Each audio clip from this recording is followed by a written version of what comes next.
Hi, everybody. My name is Adam Lemazny. I'm a program manager here at NYSERDA in the Clean Transportation Group. I oversee our incentive portfolios and excited today to be talking about Charge Ready New York 2.0. Thanks for joining us. I know a lot of you have been waiting for this program to come out, and it took us a minute, but now here we are, and it's ready to go. So we're excited, and I hope you are. I'm also joined here by a number of our other colleagues at NYSERDA who will be going over more in depth about the program, in addition to our partners who work at the Center for Sustainable Energy, who also oversee the program day to day. And many of you probably, if not already, speak with them, probably will be soon to file applications and work with us. Today, just going to go over some of the program updates. While the program in itself is similar in framework from the last time around, we've made quite a few changes we want to let you know about and take a little time to answer those questions, and also talk to you a little bit of why we made the changes we did. And then the second part really is to talk about, do a demonstration of putting together an application and going through the portal that we have set up, so people understand that. Again, that's somewhat of a similar process than last time, but there are a couple different changes, some additional documents and things like that. So with that, I'm going to hand it off to our project manager, Dave McCabe, who's going to get into more details about the program itself. And again, thank you all for being here. One thing I did want to highlight is that we, from the last time, we did really want to focus on making this a workplace and multi-unit residential program, also with publicly owned facilities.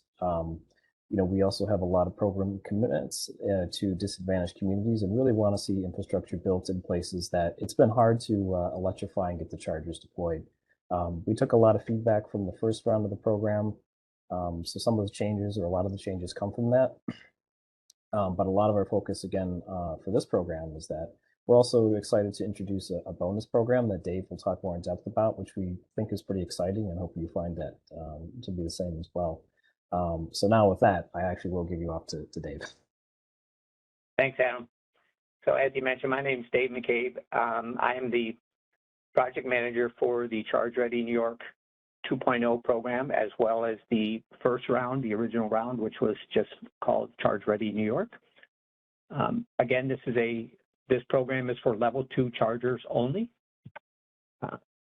So fast chargers are not eligible. We, again, have focused on 3 locations: workplace, multi-unit dwelling, and publicly owned facilities.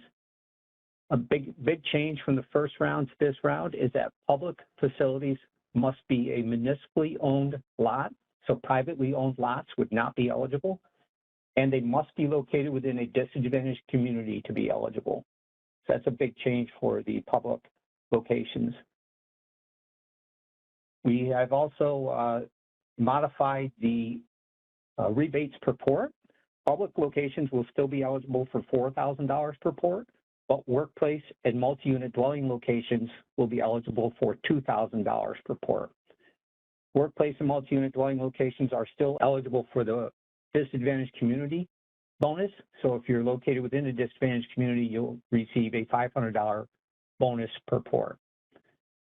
Assigned parking, which I'm going to explain to you, is only eligible for $1,000 per port. Now, an assigned location is a location that is reserved for exclusive use of an individual driver, like reserved for the president of a company, or reserved for apartment number 21, something like that.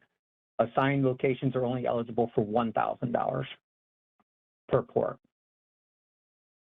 We also have, and this is important for the bonus incentives for small locations in a workplace location has up to 100 employees, and small multi-unit dwelling location is up to 25 connected housing units. So those small locations would be required to put in a minimum of 4 ports per site, and in large locations or workplaces with over 100 employees and multi-unit dwellings with more than 25 connected housing units, they would be required to put in a minimum of 10 ports per site.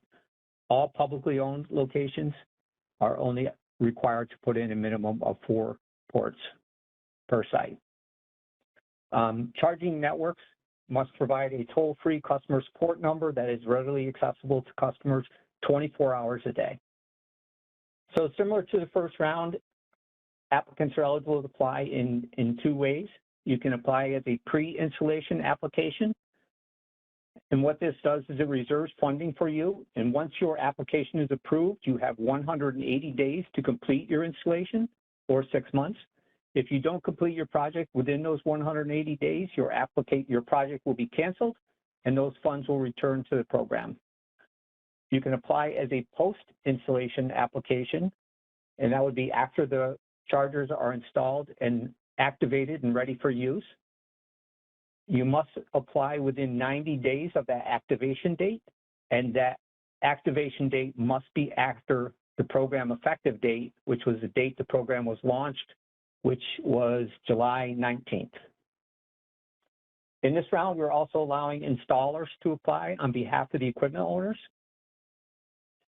If an installer is applying, they will have to execute the installer agreement. That is a new form that is required. The equipment owner agreement will still be required, but in the case of an installer applying, the installer agreement will be required as well. We have increased the rebates that any one entity can receive in a calendar year from $200,000 to $300,000 for this round. And once you have completed your project and all of your final documentation has been reviewed and approved, you'll receive your rebate incentives within 30 days. NYSERDA has a 30-day prompt pay policy. If you are on electronic funds transfer, NYSERDA makes those payments daily, so you would get your funds much quicker. If you receive a paper check from NYSERDA, NYSERDA runs paper checks every other Wednesday.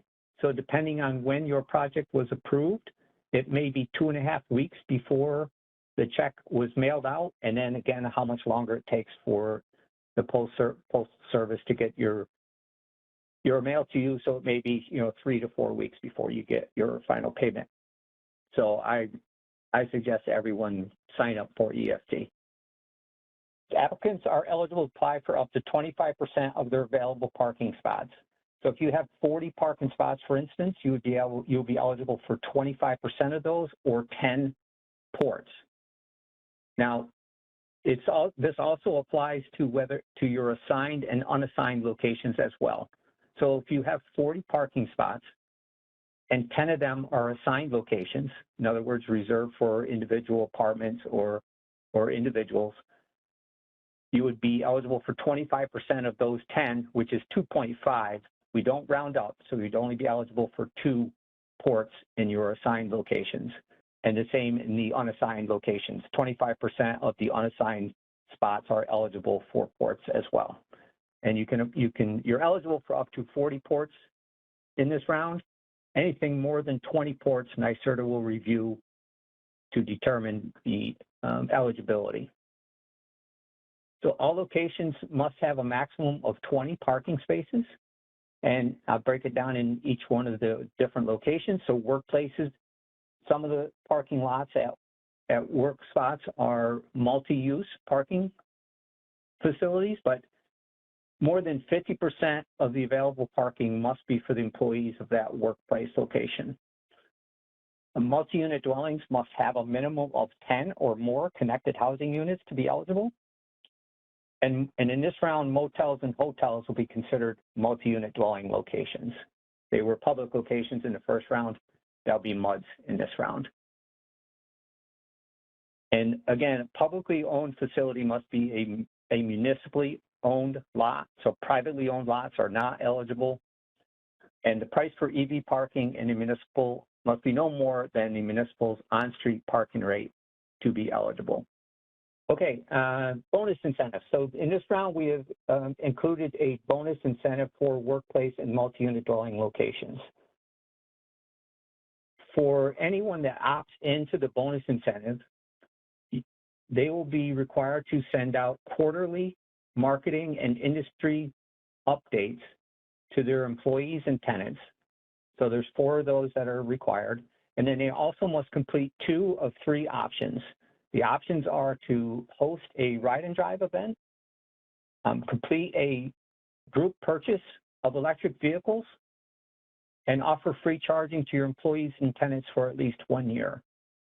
So after 1 year, after you have sent out your 4 quarterly marketing updates and completed 2 of those 3 options, you will receive your bonus incentive.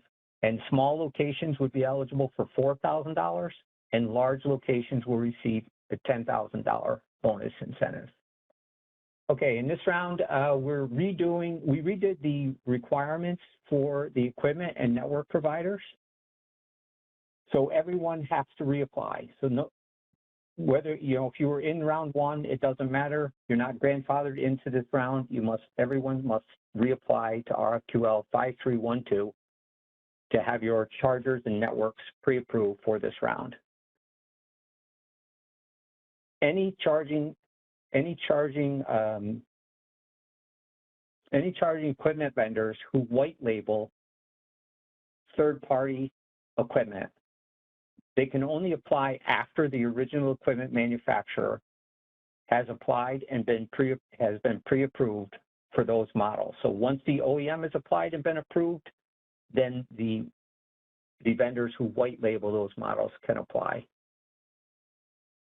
Some of the requirements for this round for charging equipment: each port must be able to simultaneously charge vehicles at a minimum of 6.2 kW. So if you have 10 ports and all 10 ports are plugged into a vehicle, all 10 of them must be able to supply 6.2 kW or more. All the equipment must be Energy Star certified.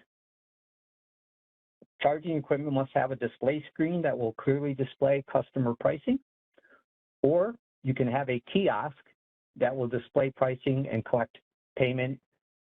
And the combination of the kiosk and the charger must meet all of the requirements of the RFQL in order to be eligible. Chargers must support OCPP 1.6 or later.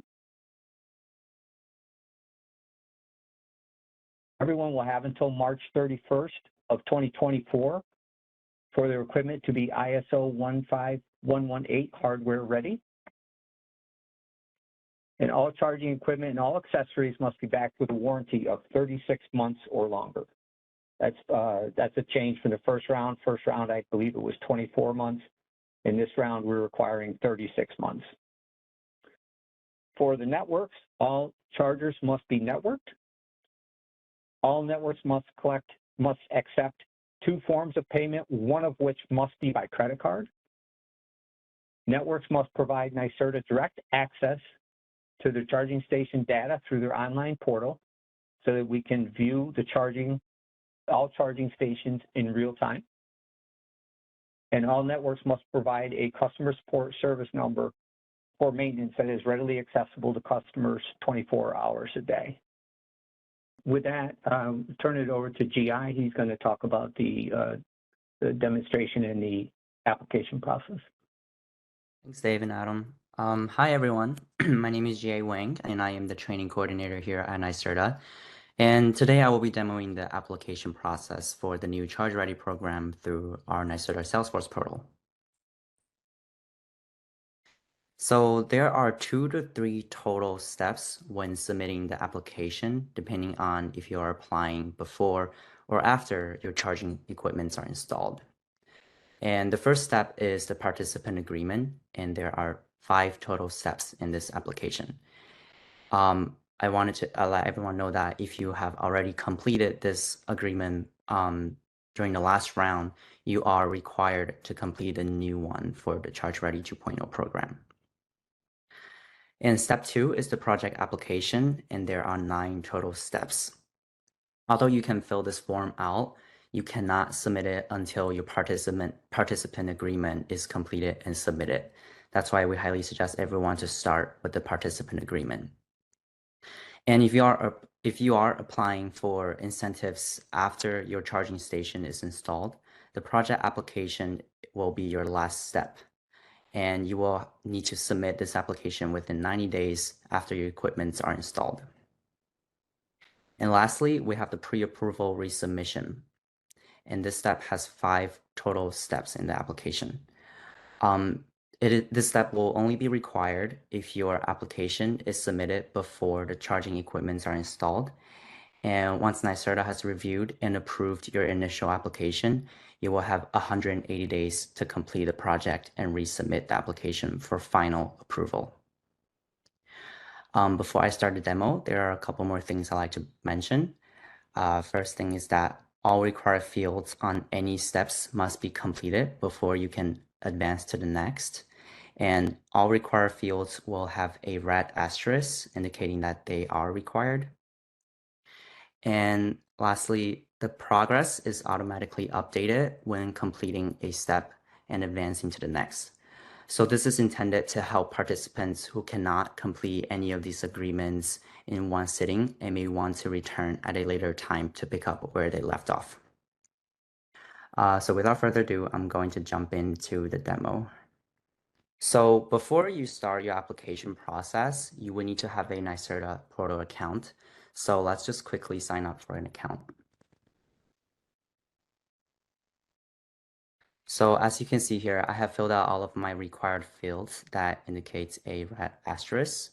So once that is all set, I can just go ahead and click the create button.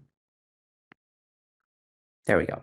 So once you have your account has been created successfully, you will get an email right away from the Salesforce portal that comes with your username as well as a link to set up your password. So I'm just going to skip this step for now. I just wanted to show everybody what the step looks like when you are registering for an account. But I already have a test account set up. So let's just start with the application process from here. So once you have set up your account password, you will be automatically logged in to your Salesforce portal account. And on your homepage, you can see that we have the participant agreement available to us. And this is the first step of the application process. So let's just go ahead and click on the participant agreement. And as you can see here, there are 5 total steps for the participant agreement. And the first step is asking for your company information. We highly suggest that before you start your application process, please read all of the text provided in the blue box on every single step, as it includes very important information. I would also like to point out that since this is a test site, some of the information on the blue text box might be outdated or might be missing a required form that requires your review. So it will be shown on the production site, so don't worry about that. But for the purpose of this demo, I have already filled out some of the required information on these fields. But if during your application process, if you have any questions regarding a specific field, you can always hover your cursor over to the question mark icon, and it will provide more clarity on what these fields are asking for. Let me just scroll down a little bit. And I would also like to point out that for the text identification type, we do ask for your employer identification number or your social security number. If you do choose the social security number option, please note that we do not ask for the number on this form. So now that I have all of these fields already filled out, I'm just going to go ahead and click on continue. And now on to step 2 of the application. Again, I have all of my fields filled out prior. For the accounts receivable contact and authorized signatory contact, you do have the option to check these boxes off if they are the same as your primary contact. If not, you do have the ability to change these information, but I'm just going to check it off for the demonstration purpose. And once I am ready, I can click the continue and move on to the next step. Now on to step 3 of the application.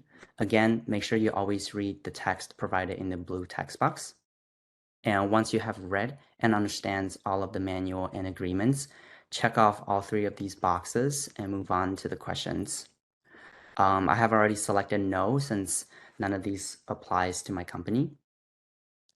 And lastly, for this step, please make sure that you read the statement and make sure that everything you've submitted is true and correct to the best of your knowledge. And once you're ready, go ahead and click on the electronic signature button. And the window should refresh shortly. There we go. So now we are on the DocuSign page. This is where you will provide your electronic signature. Go ahead and click on continue, and you have the ability to review your contract application.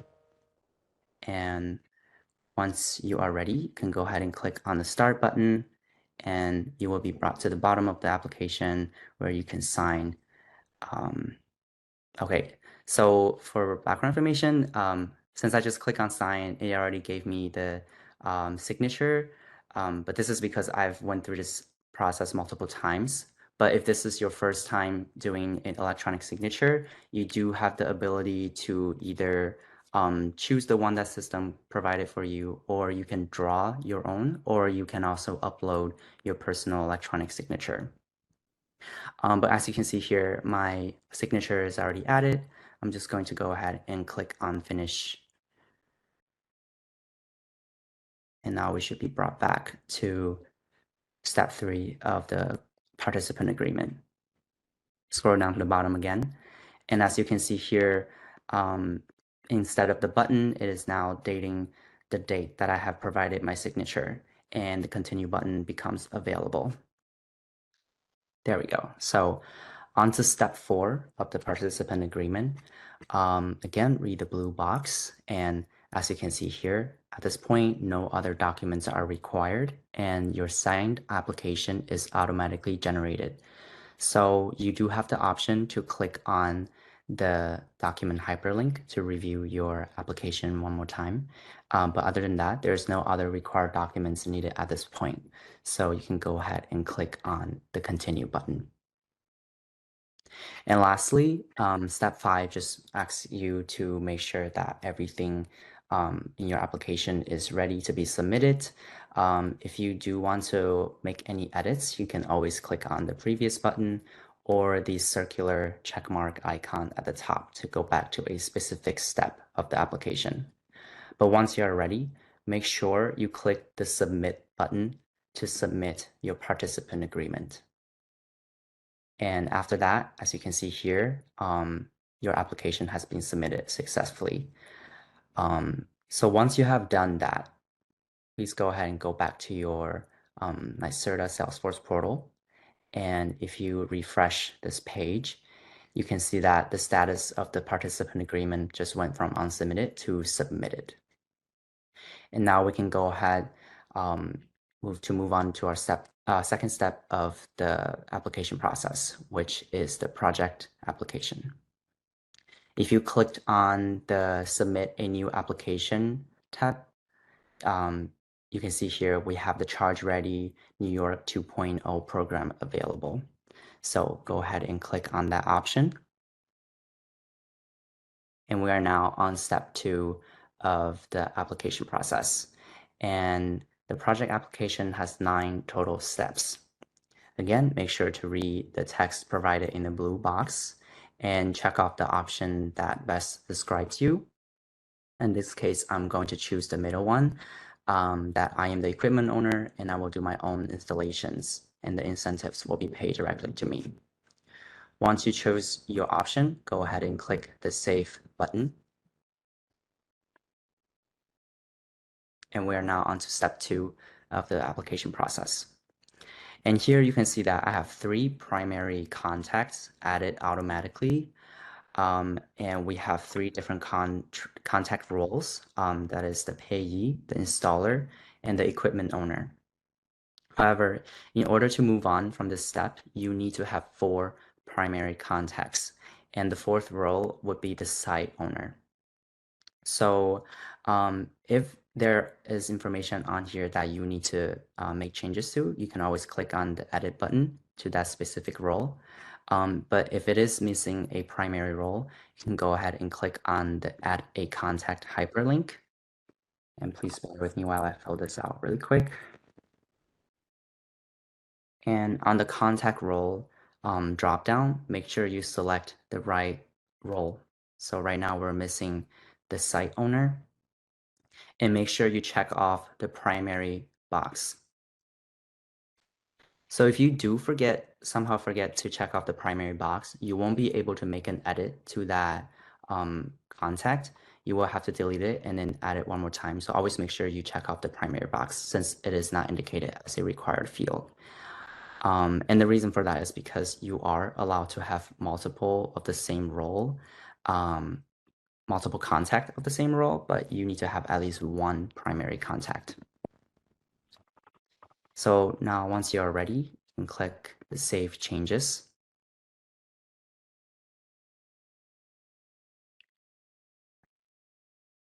And now we have all 4 primary contacts added.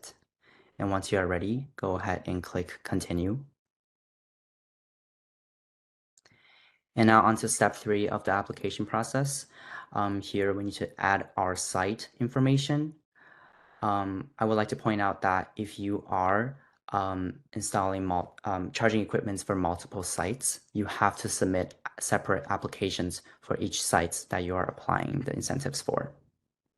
So let's click on the Add a Site hyperlink, and let me just quickly fill this out again. And as you can see here, while I'm filling out the address, I can get a drop-down that allows me to autofill the rest of the information. And now moving on to the site type. This is very important as there are 3 different site types in the drop-down, and each option you choose does come with different questions. But for the purpose of this training, I'm just going to select on the public option, checking off this box, and then fill out the required information. And once you're ready, click on the Save button. And as you can see here, our site is now added. Again, if you are applying for multiple sites, you do have to submit separate applications for each of the sites. I'm going to click on Continue and move on. And now onto step 4, which is the equipment information. Again, please read the text in the blue box. And down here, we have to select our model as well as the quantity. I would like to point out that you need to add at least 25% of the amount. So in this case, I can add up to 10 since I put 40 in my in the total amount of parking spaces. But I'm just going to add 4 because I believe that is the minimum for public site type.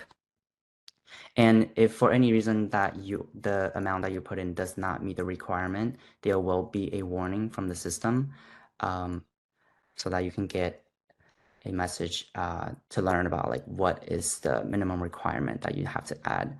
But this should be good. I just added 4 total models and I should be able to click on Continue.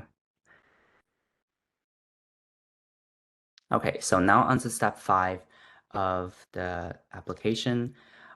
This is asking you for your application type.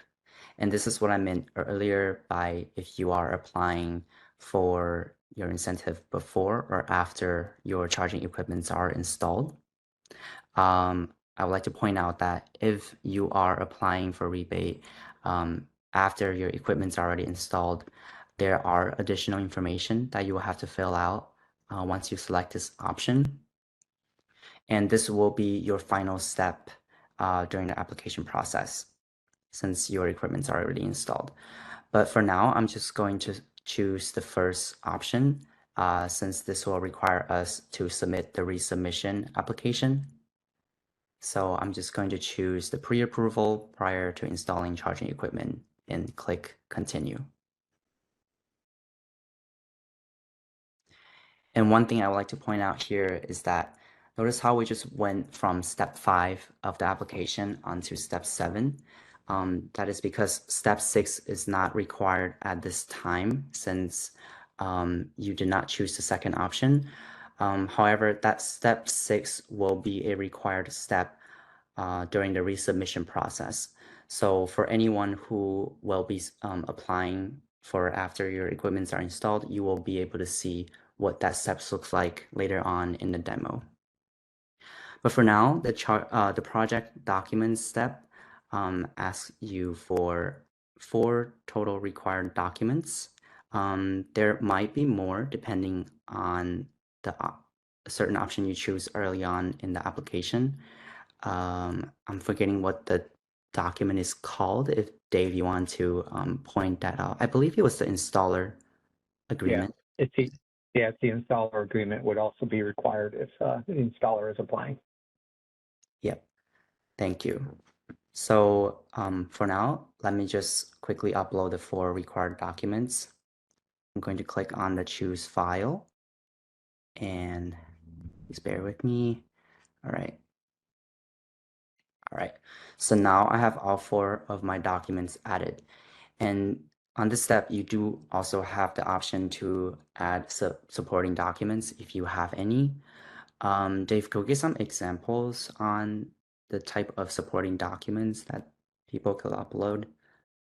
Some people like to upload a site map so that we could see where they intend to install the chargers and the number of charging spots that they have.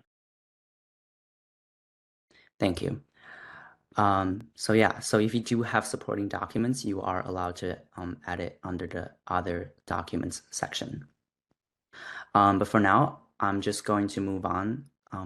But before you click continue, make sure you click on the save button so that all of your documents are uploaded. So let's quickly click on the save. And as you can see here, the system prompts you that all files have been saved successfully. And now let's move on to the next step.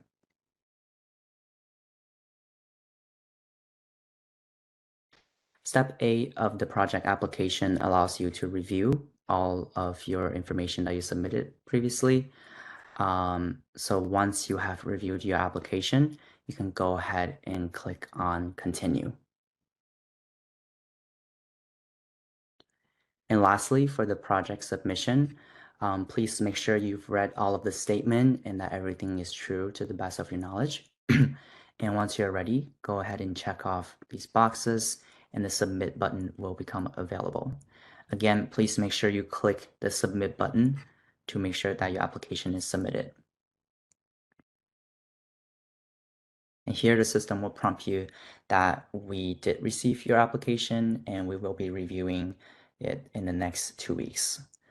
And once you've received approved status email from NYSERDA, that means your application has successfully went through.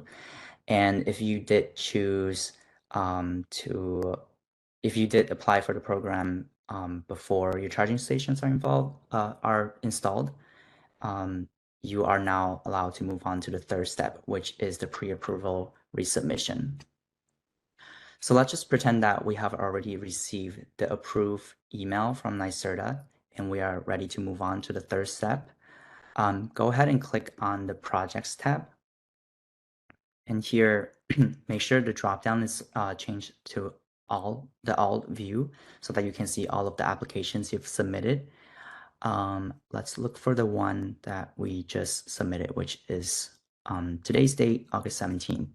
And make sure that you click on the project name hyperlink, not the solicitation hyperlink. So let's click on the project name. You should be brought to the project detail page. So once you're in the project detail page, click on the application wizard to start your pre-approval resubmission process. And as you can see here, we are now starting on step 5 of the application.